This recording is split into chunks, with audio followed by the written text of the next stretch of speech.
generally speaking, taking advice from women about anything is a terrible idea.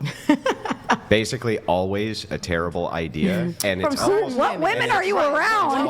Who hurt you? See what I mean? Like that. Like the feminist comes out right away, right? So who hurt you? The idea of who hurt you comes down to your blanket idea, your psychological training of trauma, right? You assume that there must be some trauma. There's not trauma. There's just pattern recognition.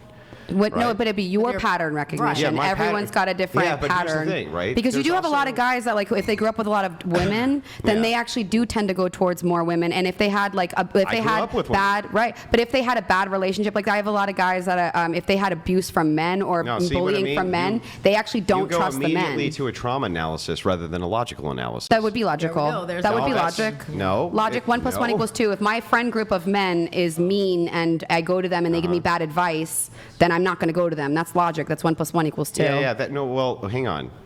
There's a distinction when you use a trauma analysis, meaning the very first thing you said to me is, who hurt you? Well, it's not the first thing. I think we've already an hour in. The second I said something you disagree with, it was who hurt. Now you'll find this trend with women, right? The second you say you make a claim that they think is effective, women as a category, instant trauma response must be trauma.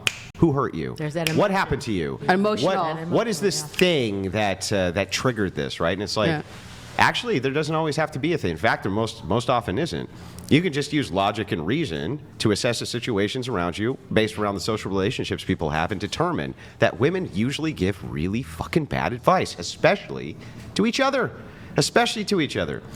But men, generally speaking, especially older men, tend to give really good advice, and they usually tend to solicit it, right, only when you're asked them for it, and it's usually pretty good. Women often will give advice nobody fucking asked for, right? Nobody asked for it, they don't care about it, but they can't wait to give it to you. So it's like, what I see with the pattern is that generally speaking, women give terrible advice to women and men tend to give, especially if they're older men, fairly good advice to the people who ask them for advice. That's just what I see as a trend. So if I see that as a trend, of course, my logical brain says most men and women probably shouldn't go towards women for advice. They probably just shouldn't do that. It's probably not a good idea.